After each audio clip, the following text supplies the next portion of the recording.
Hello, everyone. We are learning Daf Kaf Heh of Masechet Betzah, and I wanted to try to explain a sugya here that I found a little bit difficult, and maybe explaining it by video will help people understand it.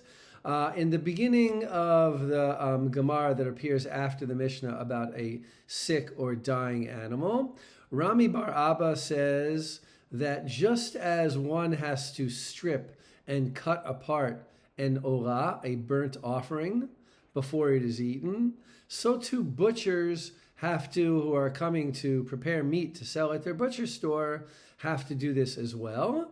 And at first the Gemara takes this as simply derech eretz. Derech eretz means a proper way, a cultured way of behaving.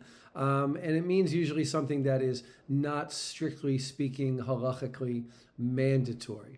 So the Gemara at first tries to learn from here, derech eretz, that a person shouldn't eat meat before it has been properly butchered, right? You shouldn't just sort of like slaughter an animal, rip some meat out of it as if you're like a hungry lion, and then eat it, either raw, right? I'm not going to get into whether you can eat raw meat, halachically speaking, or cooked, but you should really first butcher the animal and sit down and eat like a proper mensch, we might say in Yiddish.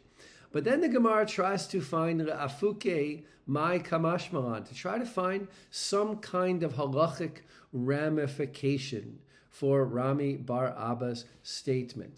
And the halach, and first of all, that phenomenon I think is interesting itself. The Gemara is not satisfied that Rami Bar Abba would just teach us something that has no halachic ramification, and therefore tries to find something that does have some halachic consequences. And the consequences are about, and I'll try to explain this simply, can you assume an animal is not a treifa? A treifa is an animal that has a physical flaw that would cause it to become prohibited. Like it would cause it to die, and therefore the animal is prohibited. Can you eat an animal before you really examine it in its insides? And Rav Huna basically said no. Once you've slaughtered an animal and you see that the animal has been properly slaughtered, it's becheskat heter omedet. It is has the presumption of being kosher, and you can eat any part of it even before you inspect it to see if it has flaws to make it as a treifa.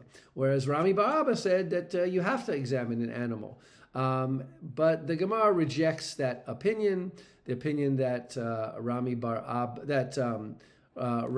Abba is demanding that one inspect an animal before eating any parts of the meat, because our Mishnah seems to say that Rabbi Akiva would hold that you can slaughter a dying animal as long as you have enough time to eat just a little bit of meat from its neck at the place where it was slaughtered. Obviously, that little bit of time is not going to be enough time to properly butcher the animal. So in the end, the Gemara fails to find a halachic ramification from Rami Bar Abba statement, and it ends up saying, it's just orach hara, which is the Aramaic for derech eretz.